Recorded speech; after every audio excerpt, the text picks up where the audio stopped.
Saudações, caros alunos. Sou James Fernandes, professor de Educação Física. Leciono na Escola Estadual Peregrino Júnior. Essa é a nossa primeira aula no ensino remoto. Leciono para os turnos de segundos e terceiros períodos na educação de jovens e adultos. Estamos trazendo aí, como unidade temática, a prescrição do exercício físico, dando continuidade e tratando da intensidade do esforço físico. Como medir a intensidade do esforço físico. Essa atividade faz parte do quarto bloco de aulas.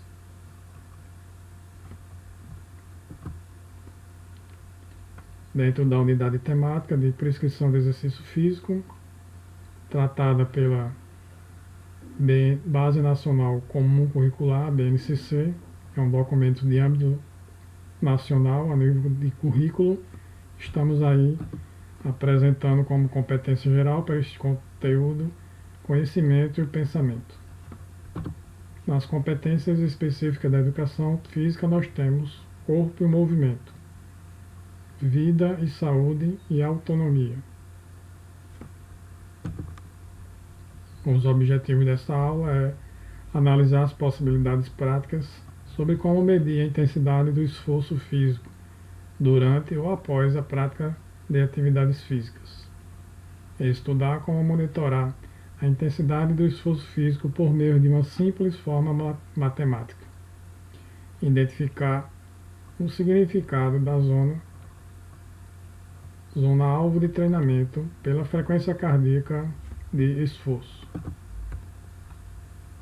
Temos aí como roteiro da nossa aula a maneira de aferir o batimento cardíaco, sinais vitais do corpo humano, a relação inversa entre atividade física e doenças, causas da baixa resistência do coração, a frequência cardíaca máxima, a zona de batimento cardíaco no exercício físico e, por fim, iremos falar da nossa atividade avaliativa. Então, esses aí são os 7 pontos, 7 itens que iremos tratar nesta aula. Antes de entrar na aula propriamente dita, mas ainda tratando de monitoramento da frequência cardíaca, vamos fazer uma breve retomada da aula do bloco 3. Verificação do batimento cardíaco em 3 situações de estado físico corporal. Então, na aula passada, nós pedimos para vocês fazerem na atividade avaliativa a verificação da frequência cardíaca em 3 situações. Primeira, no estado de repouso, deitado, na posição deitado.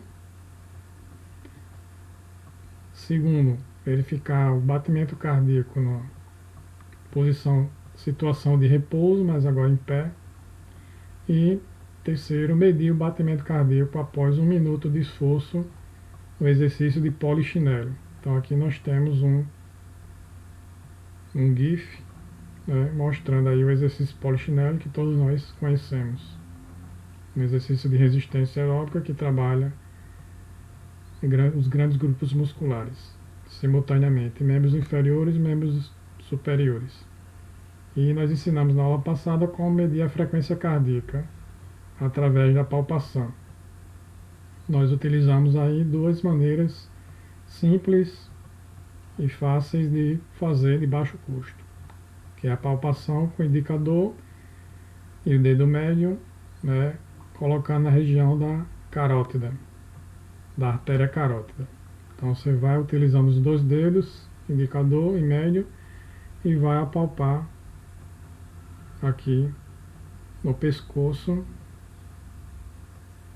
verificando o batimento cardíaco, certo?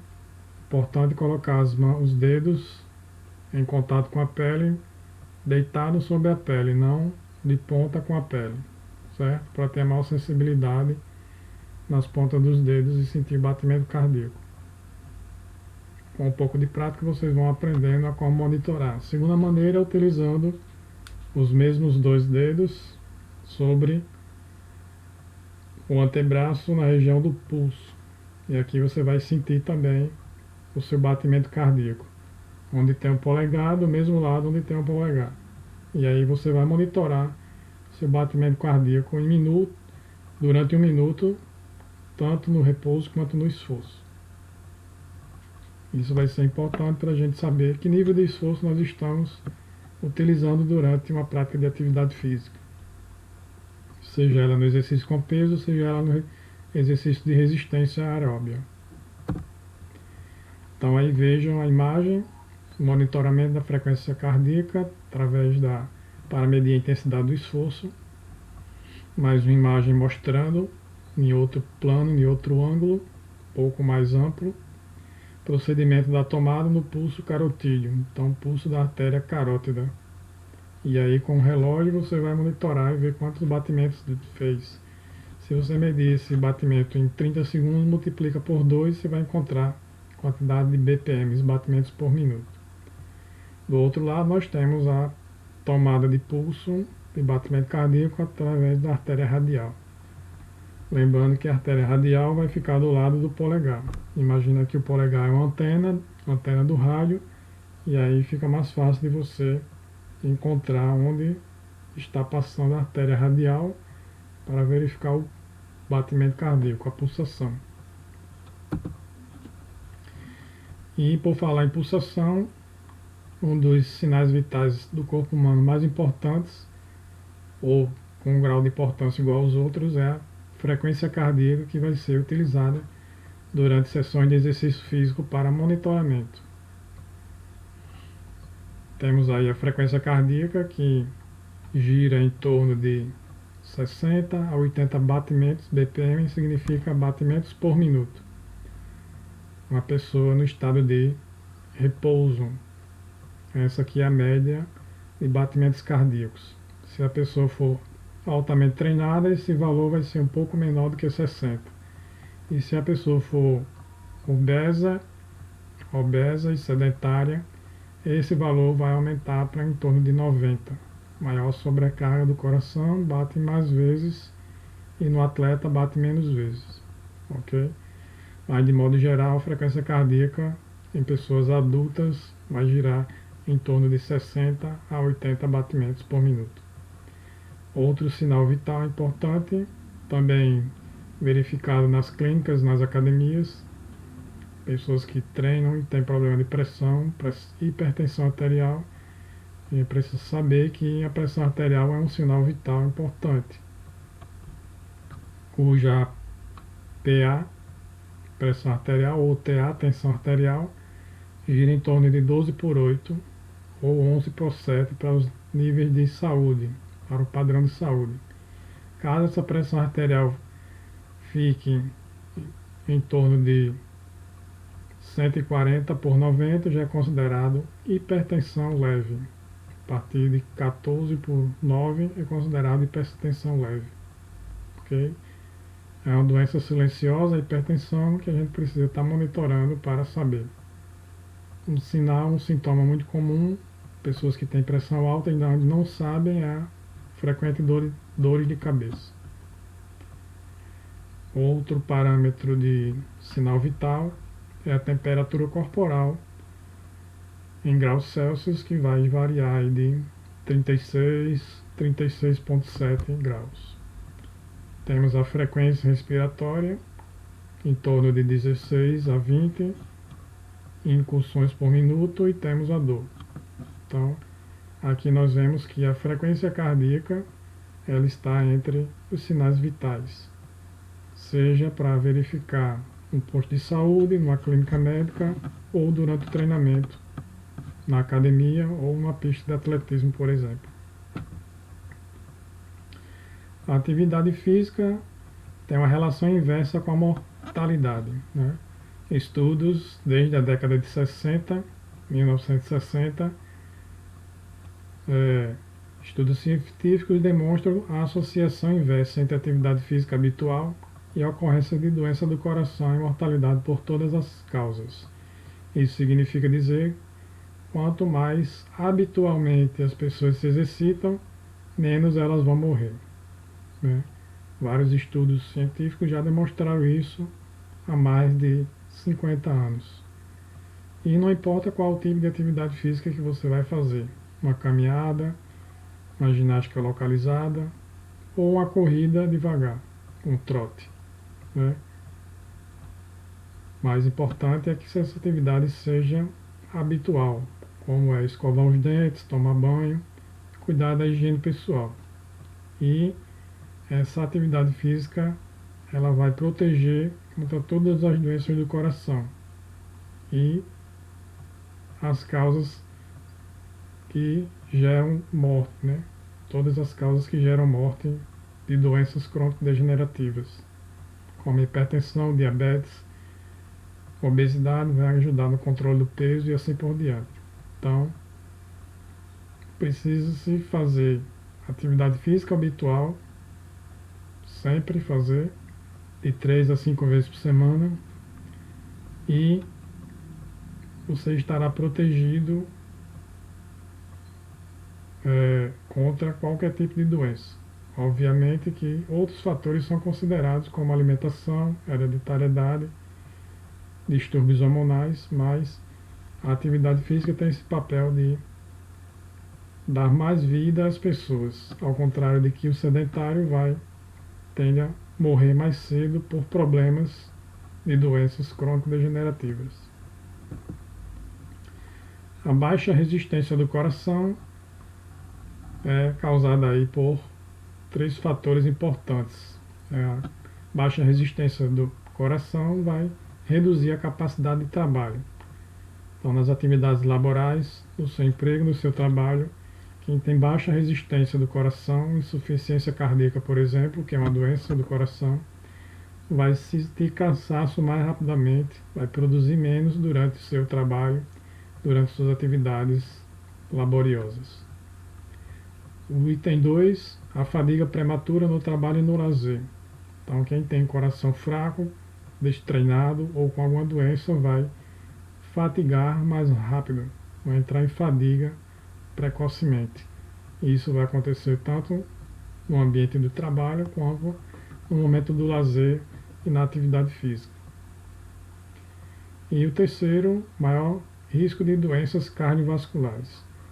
Quanto menor a resistência do coração, melhor a força do coração, mais o indivíduo vai ter problemas como infarto, acidente vascular, hipertensão arterial, dentre outras. E, diante de tudo isso, nós vamos estudar como foco principal dessa aula a frequência cardíaca máxima. Qual o esforço que a gente precisa fazer para se exercitar? Para saber se estou treinando abaixo do que preciso ou acima do que preciso. Então, o conceito de frequência cardíaca vem nos ensinar que existe um limite máximo que eu não devo ultrapassar para não ter nenhum problema orgânico metabólico, ou tontura, mal-estar, ânsia de vômito, desmaio e até mesmo infarto. Então, a frequência cardíaca nos ajuda a monitorar esse batimento cardíaco e saber qual o nosso limite fisiológico para nos exercitar, para nos expor a uma determinada carga de treino. Então, a finalidade é saber o nível de esforço físico e, consequentemente, adaptações fisiológicas, para saber se estou evoluindo com aquela atividade ou não. Se a frequência cardíaca estiver muito baixa do ideal, não provoca adaptações, ou seja, não melhora o condicionamento físico nem a resistência muscular ou cardíaca ou pulmonar. Se o batimento estiver acima do ideal, pode provocar lesões ou mal súbito. Mas, no caso mais grave, seria o infarto fulminante durante a prática da atividade física.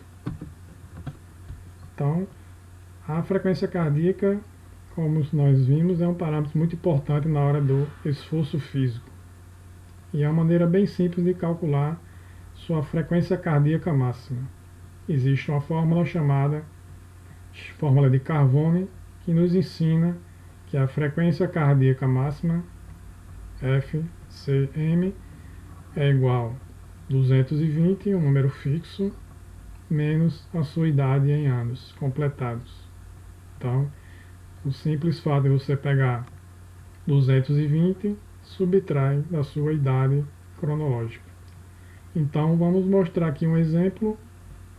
Um indivíduo que tem 20 anos de idade, né? Indivíduo que tem 20 anos de idade e a gente calcula a frequência cardíaca máxima é 220 menos 20, que é a idade do indivíduo, nesse caso, nesse nosso exemplo, para facilitar.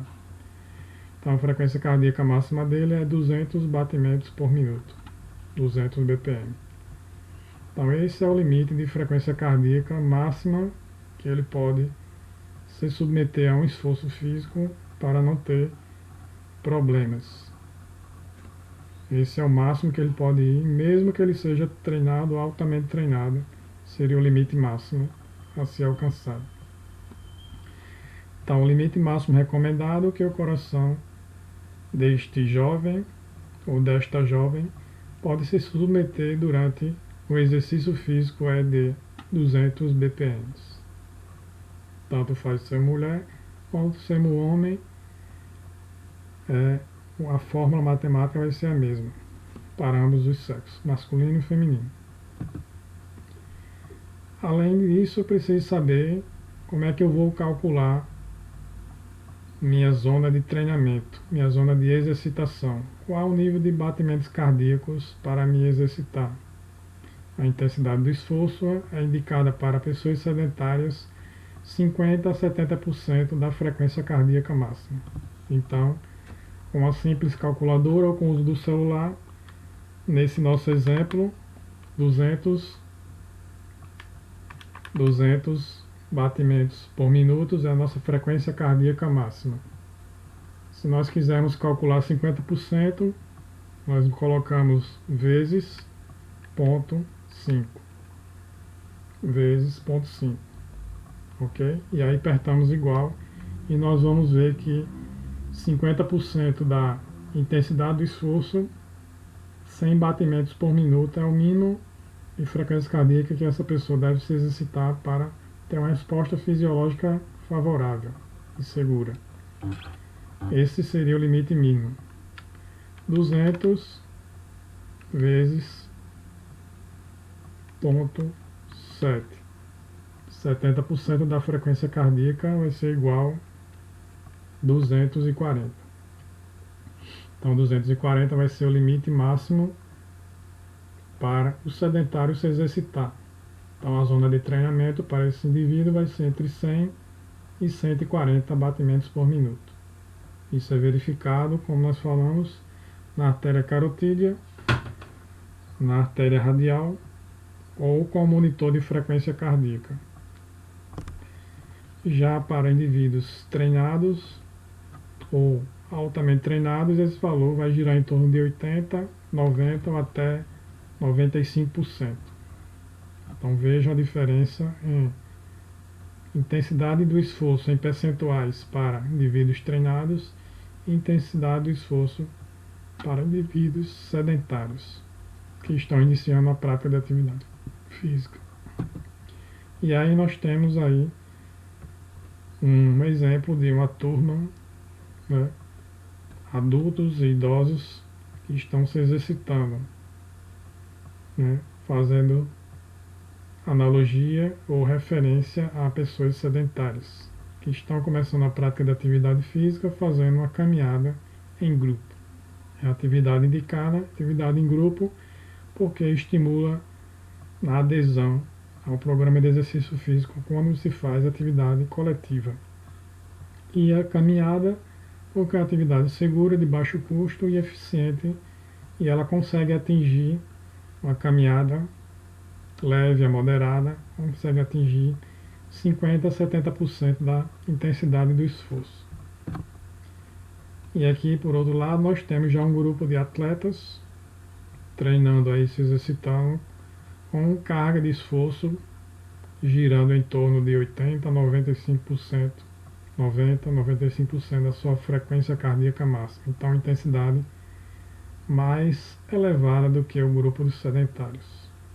Então aí nós temos os dois exemplos para a gente fazer essa associação e conseguir compreender o que significa zona de treino, zona de exercitação. Uma faixa de batimento cardíaco mínimo e máximo dentro daquele máximo estimado. Então a carga submáxima. Ambos trabalham com carga submáxima.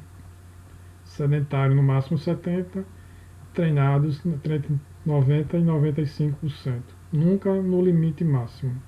Mesmo na frequência cardíaca máxima, para pessoas altamente treinadas, não é recomendado. Sempre uma carga submáxima, ou seja, abaixo da carga máxima. Então, nesse nosso exemplo, vemos aí matematicamente alguns dados reforçando o que nós dissemos anteriormente.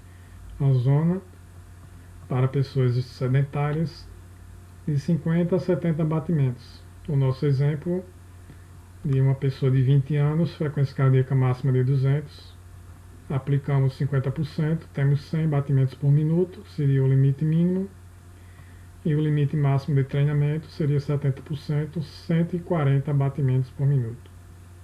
Tranquilo?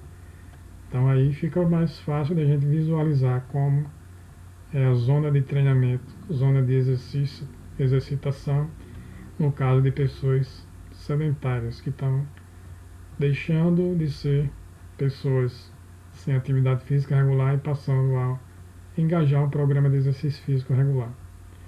E aí nós temos a zona de exercitação, mais uma vez, colocando aí 100 a 140 batimentos por minuto. É nessa zona, é nesse intervalo de batimento que a pessoa sedentária vai se exercitar de modo seguro, eficiente e prazeroso, sem gerar desconforto nenhum, sem gerar ofegância, sem gerar dor no dia seguinte nem durante a atividade. E por fim, temos aí a nossa atividade avaliativa, muito simples, né? Pedindo que os alunos coloquem sempre a identificação, o nome completo, a turma, e aqui nós temos o prazo máximo de entrega da atividade, que vai vigorar a partir de hoje, dia 28/8, até pós-feriado, no dia 8 de setembro. Então, nós temos algumas questões para responder, baseada nessa videoaula, baseada no conteúdo também impresso. Leia as questões e responda. Letra A. Quais os sinais vitais, os principais sinais vitais do organismo humano? Né? Nós vimos na nossa aula lá, e vocês vão aí citar todos os sinais vitais que estão explicados nessa videoaula. Vocês podem estar retomando o vídeo e dando mais uma olhada caso não tenham anotado ou memorizado. Então, na letra B, nós temos, de acordo com o texto, de acordo com esses slides, a baixa resistência do coração tende a gerar quais problemas de saúde? Também explicamos aqui nesta aula os problemas que a baixa resistência do coração pode gerar para a nossa saúde. Por fim, aí temos a letra C e a letra D. A letra C pergunta para que serve calcular a frequência cardíaca máxima.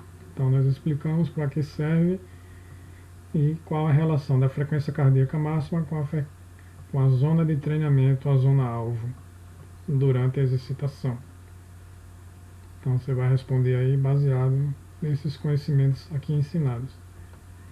E agora, na letra D e última, baseado na seguinte fórmula matemática, calcule a sua frequência cardíaca máxima, conforme a sua idade cronológica.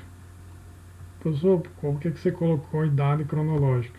Porque existe a idade biológica. Idade cronológica é a idade real. E a idade biológica é a idade de sua funcionalidade, de sua potencialidade orgânica. Que às vezes uma pessoa nova tem baixa resistência orgânica e uma pessoa mais velha tem mais resistência física, mental, emocional do que uma pessoa mais nova e vice-versa. Por isso existe a idade cronológica, que é a idade real em anos, e a idade biológica, que é a idade conforme a gente cuida da atividade física, do sono e da alimentação. E aí a gente coloca mais uma vez a fórmula matemática, muito simples, para você calcular somente e simplesmente a sua frequência cardíaca máxima. Qual seria o máximo que seu corpo suportaria durante um esforço, sem se manter muito tempo durante nele e também sem ir até o limite de 100%. Sempre, se for se exercitar, carga submáxima, ou seja, abaixo da frequência cardíaca máxima. Por exemplo, 50%, 70%, 80%. Então aqui a gente pede somente para você calcular. Pegar a sua nossa frequência cardíaca máxima, subtrair 220 menos a sua idade. Os alunos que assim desejarem praticar a zona de treinamento, podem calcular. Depois de encontrar a frequência cardíaca máxima, aplicar, se for sedentário, 50% e aplicar também 70% e ver a zona de treinamento para se exercitar. Caso esse aluno, caso você seja uma pessoa treinada, já treina 3, 4, 5 vezes por semana alguma atividade física, quiser treinar, calcular a frequência cardíaca máxima de uma pessoa treinada, também pode calcular. Depois de encontrar a frequência cardíaca máxima, multiplica, tirando aí os percentuais de 80% e 90%, e aí vai encontrar a zona de treinamento. Então, essa zona de treinamento pode ser opcionalmente colocada aqui na questão. Lembrando que a gente está pedindo isso somente para você calcular a frequência cardíaca máxima e ter essa ideia. Mas, caso queiram, vocês podem também monitorar aí calcular a zona de treinamento alvo. Ok? Então, encerramos nossa aula. Nós esperamos que essa aula tenha contribuído, tenha ajudado na explicação. É um conteúdo um pouco mais técnico, mas a gente tentou passar para vocês da maneira mais simples, né? Que muitas vezes você vê alguém com a cinta, um monitor cardíaco abaixo do peito, utilizando, fazendo a corrida, e você muitas vezes não sabe para que serve, não sabe como calcular, e o cálculo é bem simples, né? Para a gente se exercitar com segurança, com confiança, com autonomia. Então, espero que todos tenham gostado, que esse vídeo tenha ajudado. Um abraço a todos e até a próxima aula. Valeu!